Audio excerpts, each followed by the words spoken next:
Hey, this is Kathy from lesbianconception101.com, and I just wanted to answer one of the biggest questions I've been getting the most on the Lesbian Conception Facebook page. And it's really, where do I start? What kind of things do people need to be considering? How many decisions are there to make? I mean, there's a ton to think about and consider and research and all that stuff when it comes to being a lesbian couple and trying to make a baby. To start with, one of the first things to really kind of think about is the type of donor that you want, because the type of donor could potentially lead to the type of insemination that you should get, which could lead to other decisions down the line, how much you need to save, all that kind of thing. So the first thing to think about when you're deciding on your donor, and this is definitely not an easy conversation you guys are going to have, but when it comes to a known donor, it's important to figure out before you even start getting pregnant how much involvement you want that donor to have. Whether it's none at all and they're basically just somebody that you know their family history and stuff, and you really like their genes and that kind of a thing. Or there's all the way to the other end where it's almost sort of like having a third parent or very participative uncle sort of situation. Just make sure you've talked it out with all the different parties. That's you, your partner, and the donor.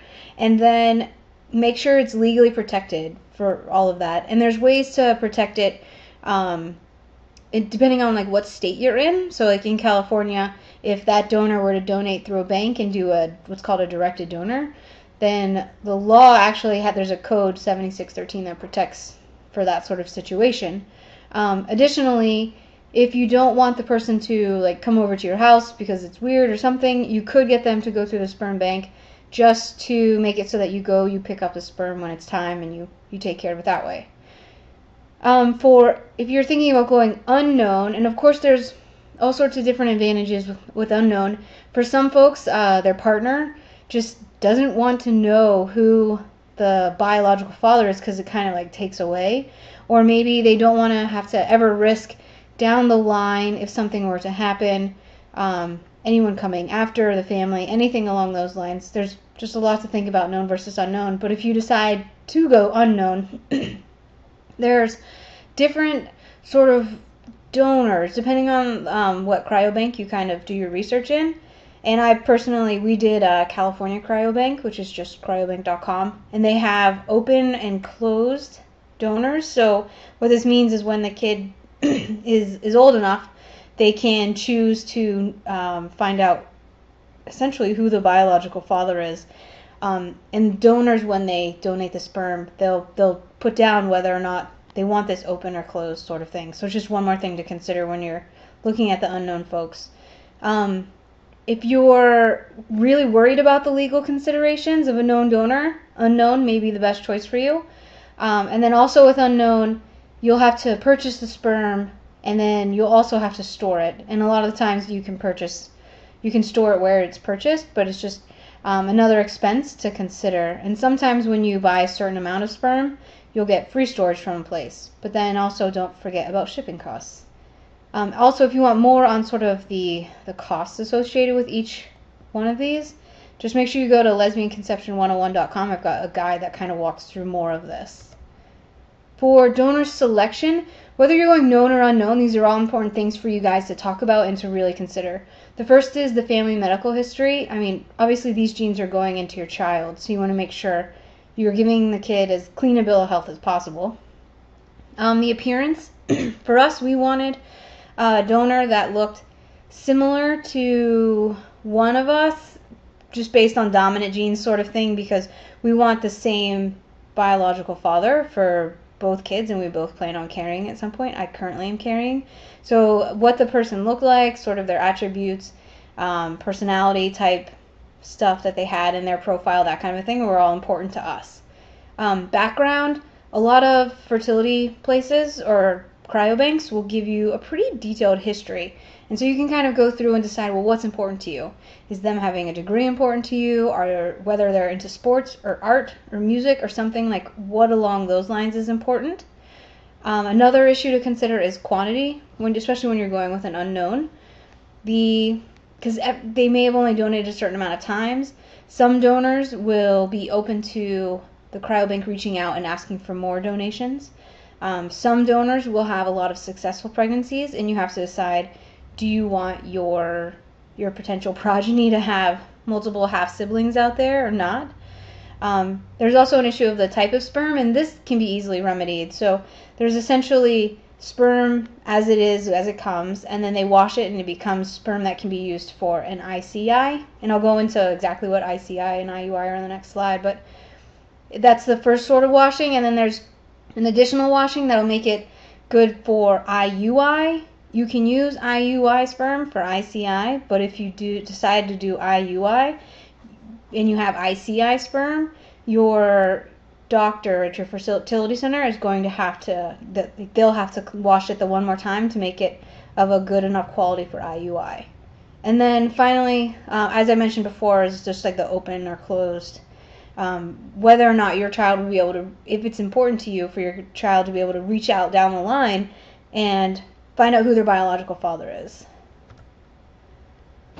So some considerations for insemination. There's 3 major types: ICI, IUI, and IVF. That's intracervical insemination, which is essentially similar to how people have sex normally with the penis, but instead of that, you just end up with a syringe pushing the sperm close to the cervix, and then the cervix will do its job. Then there's the IUI, intrauterine insemination, which basically takes the cervix out of the equation because the cervix definitely does some blocking for you. So IUI puts it inside the uterus, basically just putting the ball closer to the goal. And then finally there's IVF, in vitro fertilization, where they literally take your eggs out, put the sperm, fertilize the eggs. Once they have good embryos, then they put the embryos, which is a fertilized egg, back into your uterus and see what implants. Now for each one of those, the costs vary a good amount. So ICI would be the cheapest. It's something you can do at home. IUI is you're then introducing, you have to go to the doctor for this one, but we're talking like a couple $100 of visits plus the $500 to $700 for the sperm itself. And then there's IVF, where it jumps up to like between $15,000 and $20,000 per insemination. All of these costs, there's a bunch of little ones that accrue, and please just download the guide that I put together. It's on lesbianconception101.com, and I walk through all of these different costs because I was just shocked and how many different costs there were and how quickly they added up. For us, there are a couple of different ways that we could have literally saved $1,000 here, $1,000 there, because it ended up taking us a year to get pregnant. And so because this time happens, a couple $100 each time just starts to add up.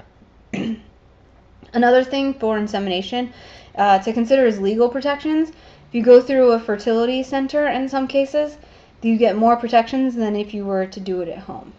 Another one is the doctor guidance part of it. If you're someone that, or you and your partner are very, it's important for you to get like doctor's advice, to ultrasounds, really know what's going on inside your body, that kind of a thing, then going and getting ICI and IUI at the doctor's office would be really important to you.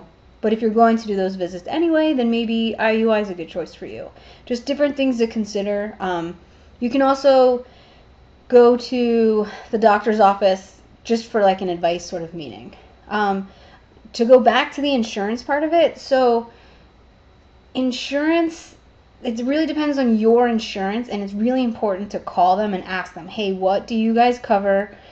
So for us, my insurance would not cover the insemination themselves, like the doctor's appointments, the ultrasounds, that kind of a thing, because they didn't cover anything to do with infertility.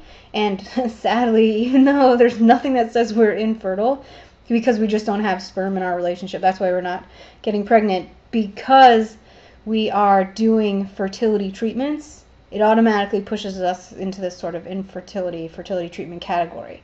And so some insurance carriers aren't going to cover that, but they will cover your medicine. So if you do end up doing IUI or IVF and you have to get Clomid or Letrozole or something like that, then your insurance could potentially cover that. So it's important to find out what they do and what they don't cover so that you can get as many costs covered as possible.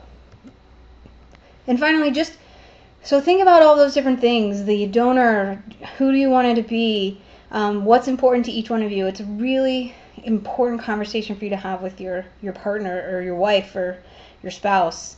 For us, it took us a couple months of debating to figure out whether or not to go known versus unknown. So please take your time on that decision. But here's a couple resources that can help you. I mentioned the California Cryobank because we went through them. What's neat is they have a 3-month subscription where you can, like, you get really detailed donor profiles. You can really start to get a feel for who these people are and like what sort of traits could potentially be passed on to your child. So we really liked that. Google the local fertility centers in your area. They have a lot of donation centers all over the country. You just Google it. You can see if they have a database, see how they do it. Give them a call. They are more than willing to talk you through the entire process because, I mean, ideally they want you to become their client. And then finally, again, please download the free guide, lesbianconception101.com. And just read through it to see sort of what costs and considerations you need to be having. And I hope that some of this was helpful and that it at least gave you a couple of things to think about when it comes to making the decision on how you guys are going to actually get pregnant. Please, if any of this you want me to expound upon it, give me a comment, send me an email at lesbianconception@gmail.com, and I will make another video. I will go into way more detail on whatever specific areas you need, because I know it took us so much time and research just to figure out how to get pregnant, and then on top of that it took us a year of trying to get pregnant. So I am here for you guys. Please let me know, give me a comment on the video or something that tells me what your questions are. And again, this was Kathy from lesbianconception101.com, and good luck getting pregnant, ladies.